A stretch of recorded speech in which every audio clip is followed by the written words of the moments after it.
वसुंधरा योजना को मंत्री पूजारी कहते प्रति गरीब परिवार को 4 डेसिमेल जगह प्रदान करा वसुंधरा योजना रे गरीब भूमिहीन लोकों को जमी जोगाइबा एक निरंतर प्रक्रिया।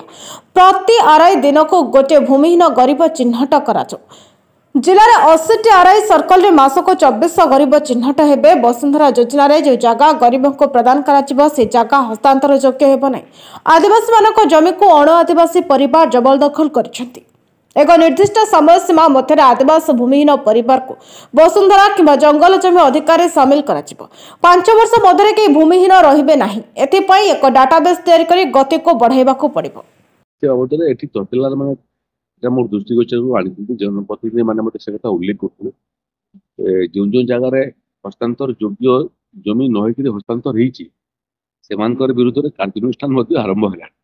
आपण भी चाहते कि नवरंगपुर तहसीलदार मान विरुद्ध आरंभ विषय को आपको बतई यहाँ केस टू केस डिफर कर आज आम निष्पत्ति कर प्रोक्लामेशन कर वसुंधरा योजना रे जो पट्टा आम दौचु सेटा जो Odisha government land settlement act और रूल रे उल्लेख अच्छी कि 10 वर्ष पर्यंत बिक्री करें पट्टा लिखाई 10 वर्ष पर्यंत बिक्री पारे 10 वर्ष पर बिक्री करें।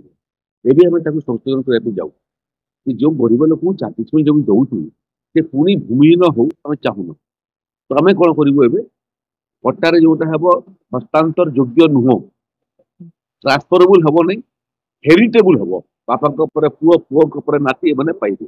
ये जो निर्दिष्ट केसटा हस्तांतर योग्य नुह से निर्दिष्ट केस को संकलन करने मुझे सबू हस्तांतर योग्य नुह मंतव्य कलमटा ताकू परीक्षा निरीक्षा कर जिलापाल को तार कंपाइलेशन कर प्रदेश राजस्व विभाग को पठाइबा परामर्श देकर स्पष्टीकरण जोटा आवश्यक अच्छी ये हस्तांतर योग्य नुह प्लॉट रेजिस्ट्रेशन को लेकर राजस्व विभाग तार स्पष्टीकरण जो दिन आम चिठी पाइबू जिलापाल 7 दिन भर आम तार स्पष्टीकरण जिला को पठाइबू। नवरंगपुर श्रीहरि विषय रिपोर्ट नवरंग लाइफ।